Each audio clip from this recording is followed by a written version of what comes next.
नमस्कार, स्वागत है आपका बजट पर। हमारी ये राउंड टेबल आप देख रहे हैं सीधे सीआईआई से, और क्योंकि एक बड़ा फोरम होता है, यहाँ पर वो पैनलिस्ट इकट्ठा होते हैं जो हर सेक्टर से आपको व्यू पॉइंट देंगे कि दरअसल आज जो वित्त मंत्री निर्मला सीतारमण ने बजट पेश किया है, क्या वाकई वो रिफॉर्म एक्सप्रेस है भी या नहीं, क्योंकि हमने अपने बजट का नाम ही रिफॉर्म एक्सप्रेस दिया था।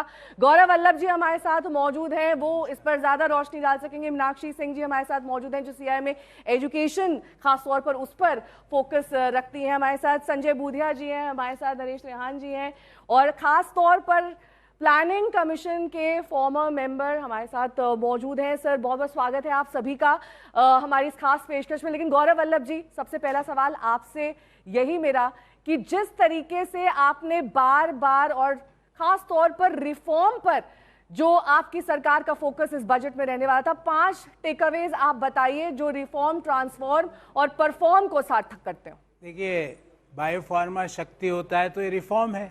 ISM 2.0, इंडियन सेमीकंडक्टर मिशन 2.0 की घोषणा होती है तो रिफॉर्म है। देश में कंटेनर बनने का काम शुरू होता है, ये रिफॉर्म है। इंटीग्रेटेड प्रोग्राम फॉर टेक्सटाइल होता है तो रिफॉर्म है।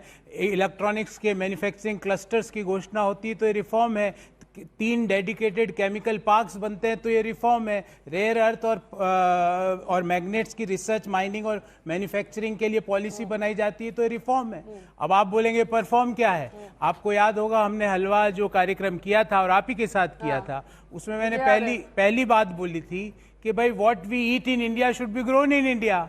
तो आज इस बजट के अंदर भले आलमंड्स हो, भले वो रेजिन्स हो, भले कैश्यू हो, भले कोको हो, सारी चीज़ों की पॉलिसीज आ रही है। फार्मर्स को हॉर्टिकल्चर की तरफ डाइवर्ट करने के लिए प्रेरित किया जा रहा है। और रही बात ट्रांसफॉर्म की, तो ये बजट मैन्युफैक्चरिंग को, MSME जो कि सब भारत की इकोनॉमी की रीढ़ की हड्डी है, 11 करोड़ से ज़्यादा लोग डायरेक्टली इससे एम्प्लॉयड है, उसको 10,000 करोड़ का इक्विटी सपोर्ट, जो TRED से स्कीम के तहत लिक्विडिटी सपोर्ट और कॉर्पोरेट। लेकिन एक और बात मेरी आपसे हुई थी, आपने कहा था कि लोन्स को सिंप्लीफाई किया जाना चाहिए, खासतौर पर MSMEs के लिए सस्ता क्रेडिट, जो टैक्स स्ट्रक्चर है उसे सिंप्लीफाई करना चाहिए। यही एक बड़ी वजह है जिसकी वजह से बहुत लंबे अरसे से MSMEs में ये मांग की जा रही है कि जो पूरा का पूरा स्ट्रक्चर है MSMEs का, उससे कहीं ना कहीं सिंप्लीफिकेशन की जरूरत है। वो हुआ आज। इक्विटी सपोर्ट हुआ 12,000 करोड़ का, 10,000 करोड़ प्लस 2,000 करोड़ का टॉपअप लिक्विडिटी सपोर्ट हुआ, जो लोन्स और जिसकी आपने मेरे से सवाल पूछा। और हमेशा एक सवाल उठता था कि MSME का बड़ा शेयर मीडियम एंटरप्राइज ले जाते हैं तो माइक्रो को कुछ बचता नहीं है। उसके लिए कॉर्पोरेट मित्र की व्यवस्था की गई, जो Tier 2 और Tier 3 शहरों के जो छोटे और सूक्ष्म उद्योग हैं उनको ताकत देने का काम करेंगे, उन तक इक्विटी सपोर्ट पहुंचाने का काम करेंगे। तो RPT, रिफॉर्म, परफॉर्म, ट्रांसफॉर्म, और बजट डेडिकेटेड है 3 M पर: मैन्युफैक्चरिंग, MSME और maintenance of the reform express. Maintenance of reform express, इसका असर कितने साल में हम देखेंगे? क्योंकि ये जो टर्म्स आप लोग लाते हैं ना, इतना बड़ा बड़ा जार्गन होता है, कई बार समझना बड़ा मुश्किल हो जाता है। अब उसको थोड़ा सिंप्लीफाई करिए सर, मेरे जैसे और भी आम लोग हैं जो समझना चाहेंगे, क्योंकि पॉपुलर बजट तो ये है नहीं, आम जनता की जेब में कुछ गया नहीं। हमने आपसे पहले भी डिस्कशन में कहा था कि ज्यादा कुछ डायरेक्ट इनडायरेक्ट टैक्स और GST में होने नहीं वाला है, वो आपने पहले ही कर दिया है। लेकिन कम से कम जॉब्स क्रिएशन को लेकर तो थोड़ी तस्वीर, थोड़ा रोड मैप साफ हो सकता था ना, कहां से आ रहे हैं ये जॉब्स? क्योंकि जो मैंने बातचीत भी की थी चीफ इकोनॉमिक एडवाइजर से, उन्होंने कहा कि जितना प्लानिंग थी लगभग 8 से 10 बिलियन जॉब्स की अगले 10 से 15 साल में हम डबल क्रिएट कर रहे हैं। अब ये डबल क्रिएशन कहां से आ रहा है, किस सेक्टर से आ रहा है, आप ज्यादा बेहतर तरीके से समझा पाएंगे। देखिए, FY15 में जो कैपेक्स था सरकार का, वो 2 लाख करोड़ का था। आज वो कैपिटल एक्सपेंडिचर 12,20,000 करोड़ का हुआ। तो यहाँ जब 12,20,000 करोड़ सरकार कैपेक्स में खर्च करेगी तो जॉब कैसे नहीं आएगी? जब 5 यूनिवर्सिटी टाउनशिप्स खुलेगी, जब हर जिले में एक गर्ल्स हॉस्टल बनेगा, जब हॉस्पिटलिटी से लेकर टूरिज्म इंडस्ट्री के लिए फोकस्ड एलोकेशन होगा, जब इलेक्ट्रॉनिक्स के लिए 40,000 करोड़ का एलोकेशन होगा, तो जॉब्स कैसे नहीं आएगी? जॉब्स तो आएगी। और अभी भी जॉब्स का जो हाल है, आप देखिए, कोई बेरोजगारी की दर कोई बहुत फिनोमिनली हाई नहीं है, अंडर कंट्रोल है। 7.4% ग्रोथ, 5% से कम unemployment rate, 4.3% fiscal deficit, inflation 4% से कम, retail inflation. India is ready for a big leap double digit growth के लिए मतलब देश तैयार चौथे है। से हम तीसरी अर्थव्यवस्था बनने जा रहे हैं। एनके सिंह जी, जो भी चीज गौरव वल्लभ जी यहाँ कह रहे हैं, आप उसको थोड़ा सिंप्लीफाई करके बताइए। क्या वाकई आम आदमी के लिए आज इस बजट में रिफॉर्म लायक कुछ था कि कहा जा सकता है इसको रिफॉर्म एक्सप्रेस? आप ऐसा सोचें, दूसरे दृष्टिकोण से आप इस बजट को देखें। रिफॉर्म एक शब्द है, रिफॉर्म एक प्रक्रिया है। रिफॉर्म कुछ ऐसा नहीं है कि आज हमने कोई वो रिफॉर्म किया, आज वही रिफॉर्म समाप्त हो गया। जो रिफॉर्म एक्सप्रेस के कार्यक्रम प्रधानमंत्री के नेतृत्व में कुछ दिन पहलों से ये रिफॉर्म एक्सप्रेस का उन्होंने घोषणा की थी। आप विभिन्न दृष्टिकोण से दें। सर्वप्रथम आपने कहा रोजगारी के दृष्टिकोण से। आप देखें, मैं इनसे सहमत हूं कि आप कैपेक्स देखें, कैपेक्स इंफ्रास्ट्रक्चर के ऊपर आप कैपेक्स देखें, आप aviation sector, roads, airports, rail, ये क्या है? ये केवल कैपेक्स नहीं है। कैपेक्स ये नए उद्योगों का ये जड़ है और इसमें लोगों को प्रशिक्षण मिलेगी और रोजगार। दूसरा आप देखें, सर्वप्रथम जो नरेश त्रेहन जी जिसमें गुण रखते हैं, इनसे आप पूछिए हेल्थ सेक्टर के लिए क्या एक बहुत परिवर्तन इस बजट में समक्ष है। 5 लाख लोगों को प्रशिक्षण दिया जाएगा हेल्थ केयर और हेल्थ केयर। इंडिया को हेल्थ टूरिज्म का एक डेस्टिनेशन मांगा जाएगा। आप देखें वो तो पहले से ही है हमारे यहाँ, जितना हेल्थ टूरिज्म है। आप देखिए आज उन्होंने क्या किया है, जो इस बजट की एक खूबसूरती है कि उन्होंने प्रशिक्षण को एक अप्रेंटिसशिप के माध्यम से जोड़ करके, इंडस्ट्री से जोड़ करके, वो जहाँ पर कि जो एम्प्लॉयमेंट ज़्यादा सुनिश्चित है, उस दृष्टिकोण से अगर आप देखें तो इस बजट में ये कहा जा सकता है। लोग कटाक्ष के रूप में कहते रहे हैं कि जॉबलेस ग्रोथ, आपने सुना होगा कि ग्रोथ तो अच्छा है लेकिन ग्रोथ जॉबलेस है। यह बजट जॉब विद ग्रोथ है। यह इस बजट नरेश का त्रेहन जी, मेरे 2 पिन पॉइंटेड डायरेक्ट सवाल आपसे ये कि क्या ये बजट हेल्थ सेक्टर में कोई बड़े बदलाव की उम्मीद करे? क्योंकि कहा जा रहा था कि हेल्थ इंश्योरेंस एक निम्न स्तर के वर्ग पर भी पहुंचे। क्या इस बजट में उस तरह का कोई आउटलुक है? दूसरा, जो कैंसर और डायबिटीज, शुगर रिलेटेड जो डिजीज हैं, इनकी मेडिसिन जो हैं वो सस्ती होंगी। क्या एक बड़े बदलाव के रूप में देखें, यहाँ सिर्फ कर्सरी बदलाव है हेल्थ सेक्टर में? देखो, एक तो कई इश्यूज हैं जो अभी स्पष्ट नहीं हुए कि बजट एलोकेशन हेल्थ के लिए कोई चेंज हुई है कि नहीं हुई इस साल। तो दूसरी बात यह है कि अगर जो हम इश्यूज देखते हैं, ये पब्लिक के लिए बहुत इंपॉर्टेंट इश्यूज हैं। जैसे आपने देखा कि आप बायोटेक इंडस्ट्री की बात कर लें कि बायो फार्मा शक्ति मिशन जो है, उसमें 10,000 की एलोकेशन से एक डायरेक्शन दिया गया कि जो हम जेनेरिक मेडिसिन में ही उलझे हुए हैं कि हम फार्मेसी टू द वर्ल्ड हैं, एट अ चीपर कॉस्ट बना लेते हैं, सब उसकी हिंदुस्तान के लिए भी सेवा हो रही है, बट हम पिछड़े जा रहे हैं क्योंकि हमारी इन्वेस्टमेंट नए मॉलिक्यूल्स में, नए बायोसिमिलर बायोलॉजिक्स में बहुत कम थी। तो इसलिए इम्पेटस ये सिर्फ सिग्नलिंग होती है, इसकी कॉस्ट तो बहुत ज़्यादा होगी और इंडस्ट्री को भी ये इनकरेजमेंट मिलती है कि आप 2,000 करोड़ पर ईयर का एलोकेशन है ओवर 10,000 ओवर 5 ईयर्स। तो अगर जो उसको मैच करेगी प्राइवेट इंडस्ट्री तो इसका मल्टीपल इफेक्ट होगा। तो इसीलिए ये भी इंडिया की डेवलपमेंट के लिए बहुत अच्छी बात है। पर जितनी डेवलपमेंट होगी उतने हाई एंड जॉब्स क्रिएट होंगे। नेक्स्ट आप देखेंगे 1.5 लाख केयर गिवर्स की बात करी गई है, वो मल्टीप्लाई होके 5 लाख भी हो सकता है एक्चुअली। क्यों? कि सारी दुनिया को ज़रूरत है, हिंदुस्तान को ही ज़रूरत नहीं है, सारी दुनिया को ज़रूरत है।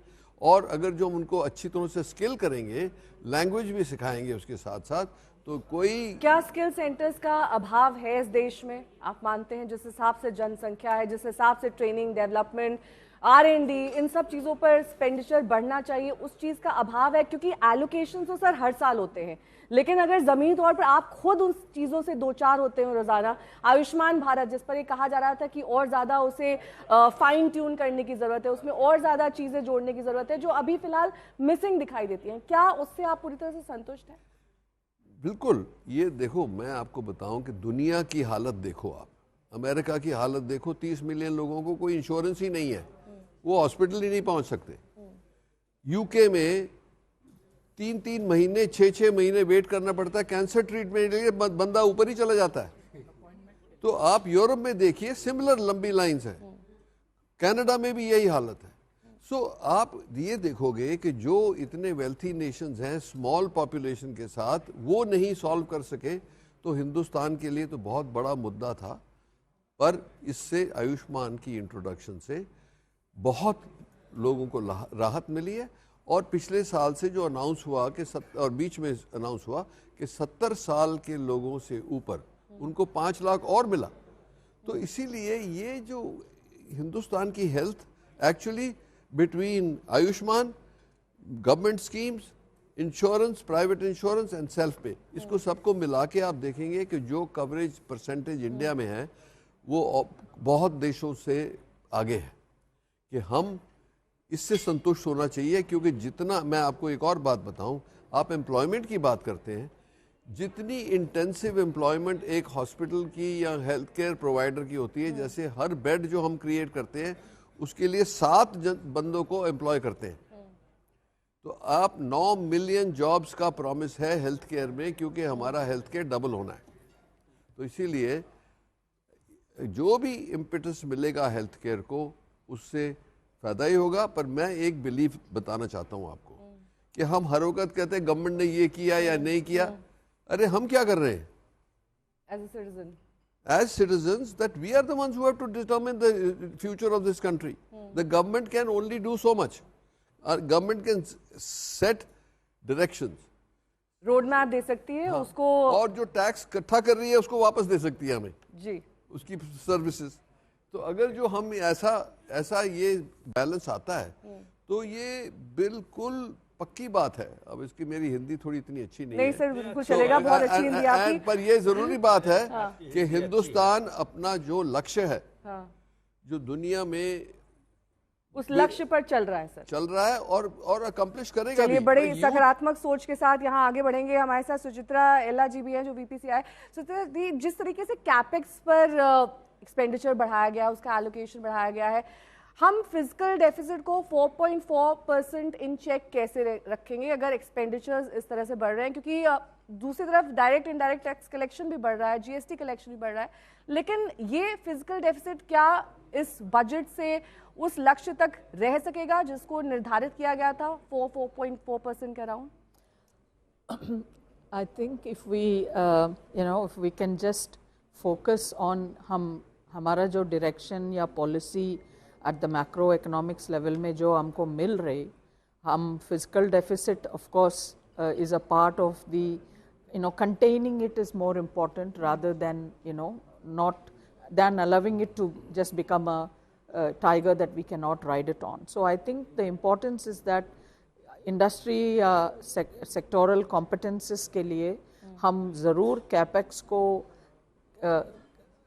cap करना पड़ेगा, और half the time we cannot even cap it sometimes because there will be something that we are always modernizing ourselves. Technology is changing, so we are going to have to expend ourselves in that direction.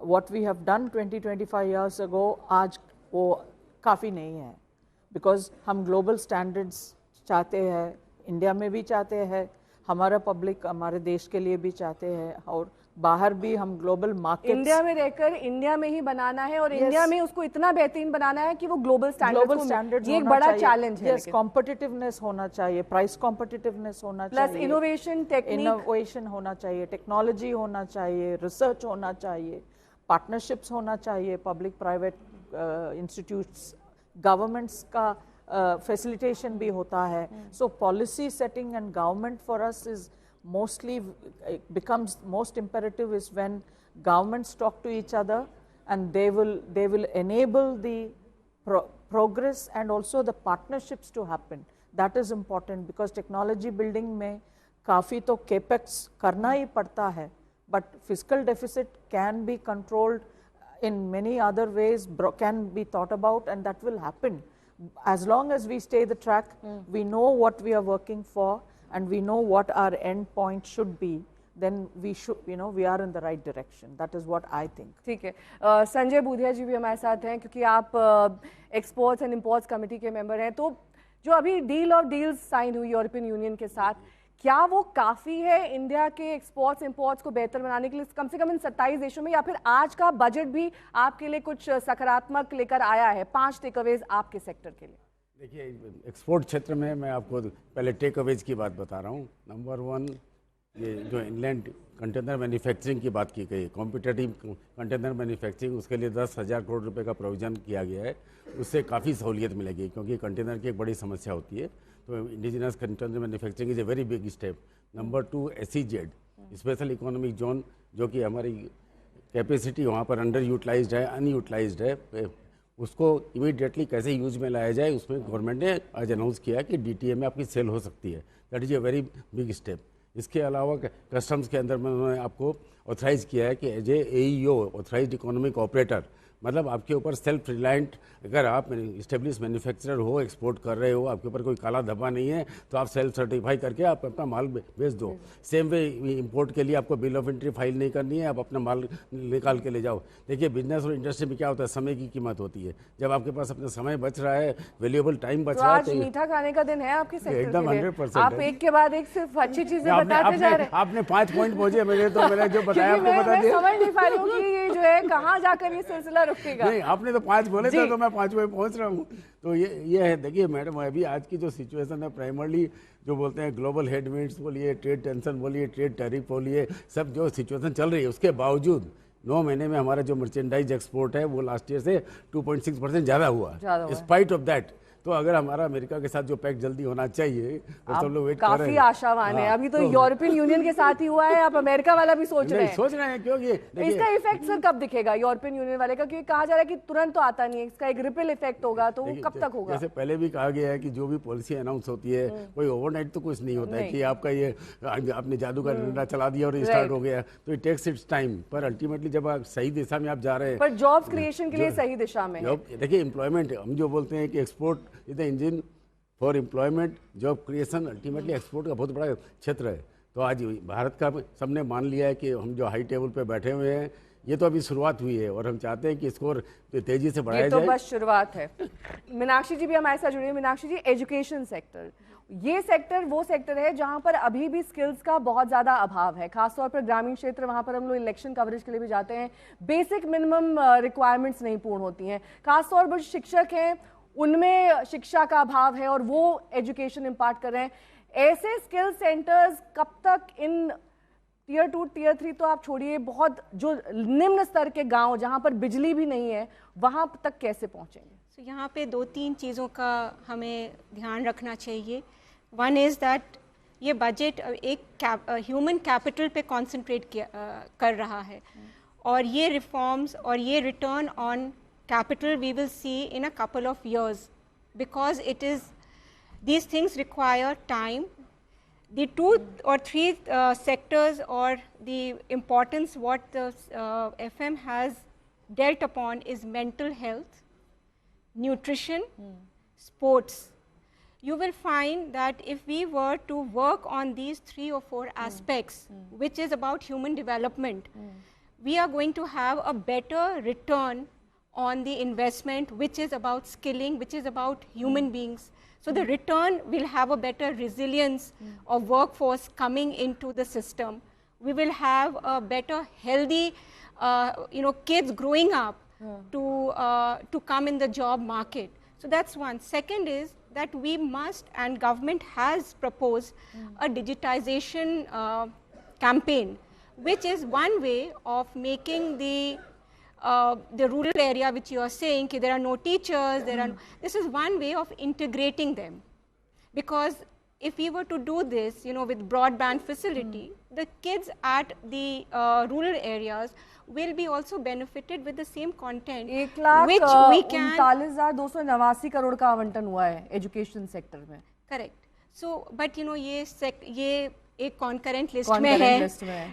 You know, and government is trying to move from just a budget outlay to a outcome related budget.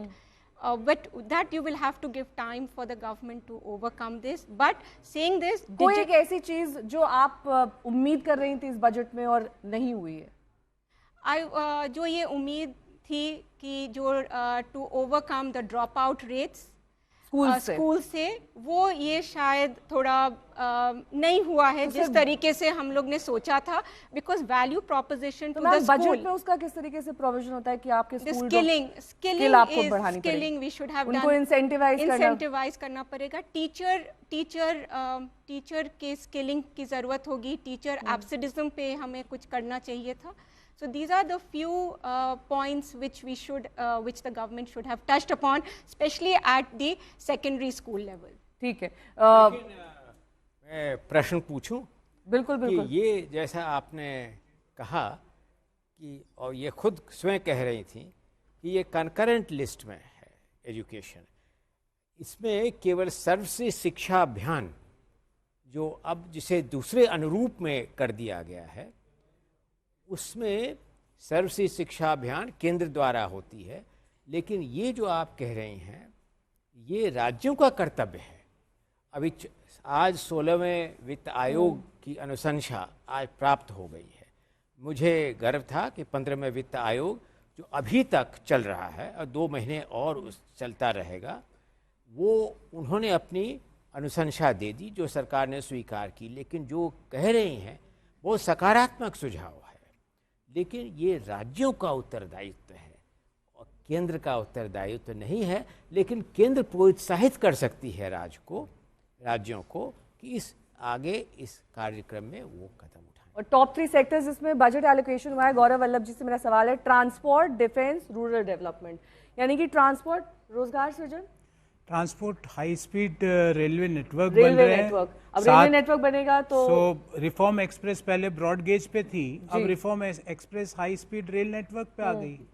तो ये 7 नए high speed rail network बने. Transport, defence भी लगभग 6 लाख करोड़ का allocation जो हुआ है, 5.95 लाख करोड़ रुपीस का. और तीसरा रूरल डेवलपमेंट और चौथा होम अफेयर्स. रूरल डेवलपमेंट पूरा पिरामिड है यहाँ पर, जिसमें सबसे नीचे पायदान पर है डेवलपमेंट ऑफ नॉर्थ ईस्ट.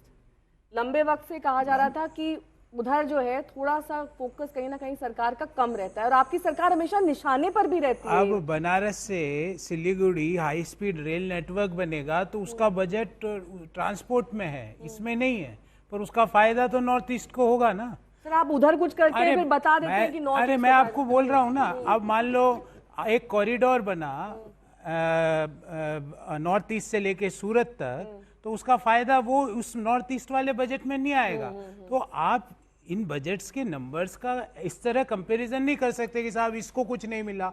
अरे मैं सिर्फ पिरामिड में बता रही हूँ कि सबसे निचले पायदान पर डेवलपमेंट ऑफ मैं ये बता रहा हूँ. पर नॉर्थ ईस्ट में जिस तरह से रेलवे का जाल हो, भले ही सड़कों का जाल हो, उसका जो बजट है वो ट्रांसपोर्ट में आ गया. तो आपने वेस्ट बंगाल और तमिलनाडु को भी दिया, वहां पर चुनाव आ रहे हैं, वहां पर आपने जो है हाई स्पीड रेल कॉरिडोर बनाने की बात कर दी, वहां पर आपने कहा कि integrated east coast industrial corridor भी बनेगा, वहां पर आपने कहा कि फ्रेट कॉरिडोर भी बनेगा. फिर तमिलनाडु पे आ जाते हैं, आपने कहा कि वहां रेयर अर्थ कॉरिडोर बनेंगे, उसमें केरला तमिलनाडु दोनों राज्य शामिल हैं. Bird watching will be developed on public lake along the borders of Tamil Nadu. तो अब तो ये बात हो गई. टूरिज्म मेरी बात तो सुनिए, आप कॉरिडोर भी वहीं बना रहे हैं. सुनिए, 5 जिन राज्यों में चुनाव है, भारत की 30% 25% आबादी वहां है, तो निश्चित रूप से 25% 30% बजट वहां एलोकेट हो गई. ये इस तरह का चश्मे से बजट को देखना, फिर तो हम कहते हैं कि भाई 1 नेशन 1 इलेक्शन पे आओ. तो इसीलिए तो 1 नेशन 1 इलेक्शन की बात होती है. अब कुछ भी मान लो जब होगा तब होगा सर, लेकिन अभी तो आपने फोकस उन्हीं, अब 2024 में भी आपने यही किया था. आपने उस टाइम बिहार और जो है आंध्र प्रदेश को फोकस. भाई सूरत में कौन से चुनाव है? राजस्थान में कहाँ चुनाव, वहां पे रेल नेटवर्क बन रहा है, बंबई में कौन से चुनाव है, हैदराबाद में कौन से चुनाव है? नेटवर्क भी तो पॉइंट टू पॉइंट जाएगा ना, सिर्फ एक ही राज्य तक पूना से हैदराबाद चल रहा है, तो दोनों ही राज्यों में चुनाव नहीं, इसका मुझे लगता है ये बड़ा संकुचित चश्मा, इस चश्मे को उतार देना चाहिए।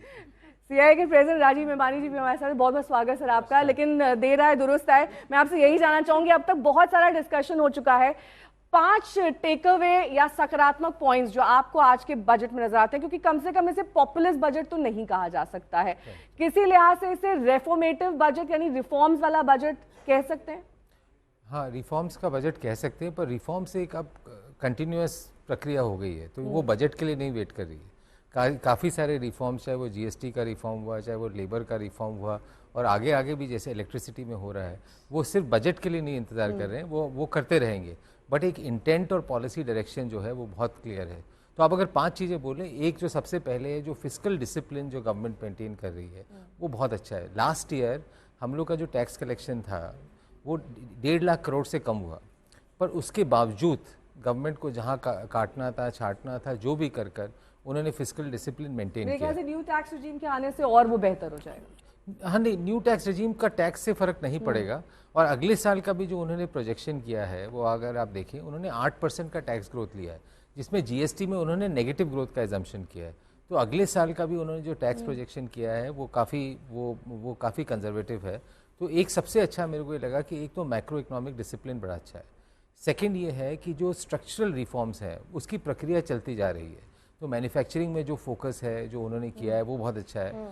तीसरा, इंफ्रास्ट्रक्चर में अगर आप देखें, खासकर मैं पहले एमएसएमईज पे आऊँगा, जो फंड क्रिएट किया है 10,000 करोड़ का, एमएसएमईज के पास आजकल रिस्क कैपिटल नहीं है, पब्लिक मार्केट से वो लोग रेज नहीं कर सकते, डेवलपमेंटल फाइनेंशियल इंस्टीट्यूशंस है नहीं, तो वो अगर बढ़ना भी चाहते हैं उनके पास रिस्क कैपिटल नहीं है, और क्रेडिट की भी प्रॉब्लम है।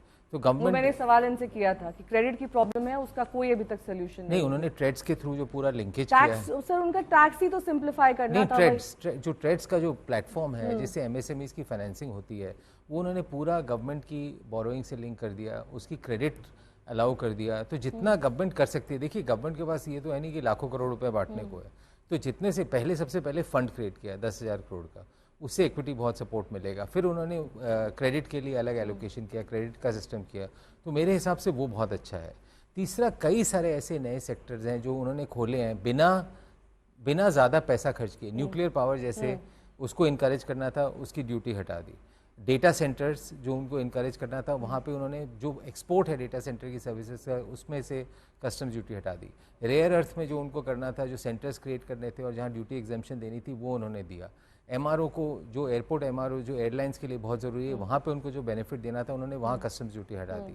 जीसीसीज़ को बेनिफिट देना था, वहाँ जो एपीएस की जो उन्होंने सेफ हार्बर का नियम क्रिएट किया है, वो बहुत अच्छा है। तो इन सब चीज़ों में पैसा, इलेक्ट्रॉनिक्स मैन्युफैक्चरिंग को सबसे ज़्यादा फ़ायदा हुआ है। डिफेंस और इलेक्ट्रॉनिक्स मैन्युफैक्चरिंग को इस बजट में सबसे अच्छी एलोकेशन हुई है।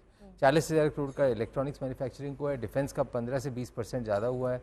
तो आप अगर इन सब चीज़ों को देखें तो गवर्नमेंट ने बड़े प्रूडेंटली रिफॉर्म करते हुए, और जहाँ जहाँ प्राइवेट सेक्टर को उनकी इन्वेस्टमेंट के लिए नज करना चाहिए, वहाँ वो प्राविधान बजट में किए हुए। ठीक है, कम से कम आज के जो पैनलिस्ट थे मेरे यहाँ पर, उन सबका एक बड़ा सकारात्मक सोच था। गौरव जी तो बहुत ही चौड़े सीने के साथ आज यहाँ से लौटने वाले हैं, और क्योंकि मनरेगा का सर एक बार भी जिक्र भी नहीं हुआ, तो जीराम जी कहा जा रहा था, जीराम जी का तो नाम अब आएगा ना आगे आने वाले बजट में।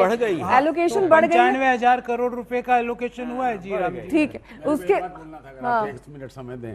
1 मिनट नहीं सर, 20 सेकंड में खत्म करना पड़ेगा। इस बजट में पहली बार मेंटल हेल्थ को टच किया गया, और वो बहुत बड़ा सब्जेक्ट है। मेरी खुद की बेटी मेंटल हेल्थ चैलेंज है, उसकी कोई बात नहीं करना चाहते हैं, मतलब वो अंडर द कारपेट रखते हैं। चलिए, ये बड़ी अच्छी बात आपने कही। इसी के साथ मेंटल हेल्थ के साथ एल्डरली की केयर, क्योंकि बहुत बड़ी तादाद में हमारी पॉपुलेशन एजेड हो रही है, उनके लिए भी वो मेंशन हुआ है, प्रोविजन हुआ है। तो आई थिंक ये डायरेक्शन तो सही है हर जगह, बट ये मतलब जो कहते हैं ना बिग बैंग और बिग टिकट आइटम एक टाइम नहीं अनाउंस हुआ हेल्थ केयर के लिए। That's all. बहुत बहुत शुक्रिया आप सभी का इस खास पेशकश में शामिल होने के लिए। लेकिन चलते चलते आपको बता दें कि उद्योग जगत कैसे इस बजट को देख रहा है। हमने खास बातचीत की है सेंचुरी प्लाई के एग्जीक्यूटिव डायरेक्टर केशव भजंका जी से, सुनिए। वित्त मंत्री ने जो किया है फिस्कल प्रूडेंस और साथ साथ में investment in India, long term investment in India, दोनों को अचीव करना एक बहुत मुश्किल काम है, लेकिन वित्त मंत्री ने ये बहुत बढ़िया तरीके से किया है।